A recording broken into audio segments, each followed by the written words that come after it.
both of them here. Just wanted to show you that nearly every screw on the bottom was loose. So we punched out the filler, tightened the screws. We had a lot of screws, but there was a lot of holes that the filler had just popped out because the screws were loose and they just popped out. And when we sanded, a lot of filler popped out. So we tightened all the screws, and there were spinners. There were about 50 screws that would not tighten, and so we put new screws in there, and we're putting new filler on the bottom and sanding that down. So there were also a few cracked planks, just minor, that just required some minor repair with epoxy. We've taken care of those, and the next step will be to tape off these seams and fill these seams with a wax called slick seam, and it's specifically made for plank seams on boats. That's the specific purpose of the product. And what it does, if we caulk this, the caulk cures hard, and the planks have no place to expand, and they will buckle and crack. So I first screwed my own boat up 30 some years ago by caulking.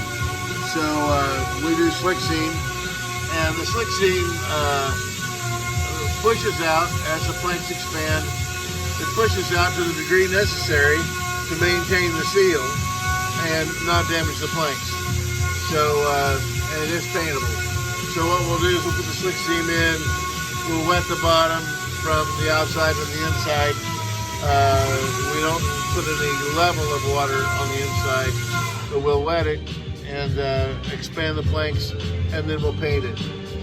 So that's where we're at on this portion. It gets harder and harder to get up every year.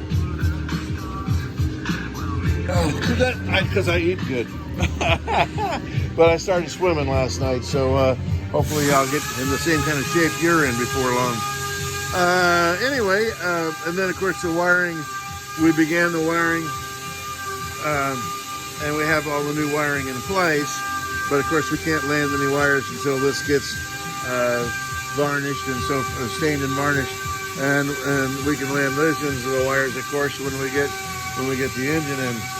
So one of the things he discovered when he got in here to do the wiring was that we had some rot in this stringer, and we've put that rot repair, which I think was about a day, we've put that against the wiring job, and we're hoping that I need to go check where we're at on wiring, but I believe we've still got a few $100s left in the wiring budget, in spite of the fact that we did this.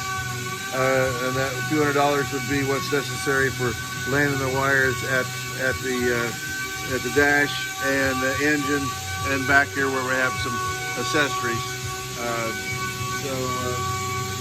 We'll be plugging this off. This was a self-bailer, and the problem with the self-bailer was that most people call them self-sinkers, and the reason was that once you started a siphon, if the siphon, and let's see, you start siphoning out water out of your boat, and then you slow back down and you stop, and you want to have a wine break or whatever, then this thing, if the siphon doesn't break, this thing is really much more effective at siphoning water back into your boat than it is at siphoning water out.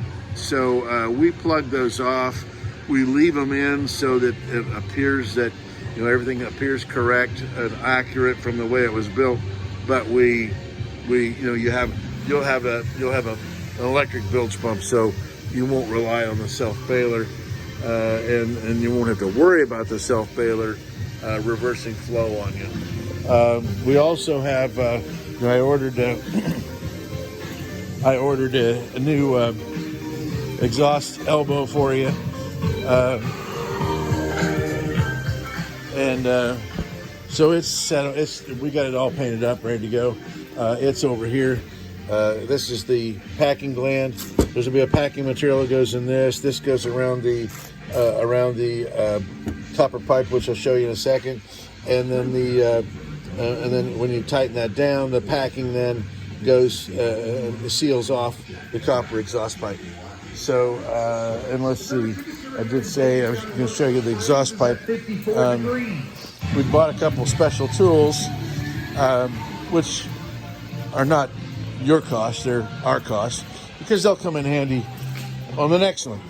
But we bought a couple special tools, and we were able to straighten out the copper pipe that was, here's another tank being built.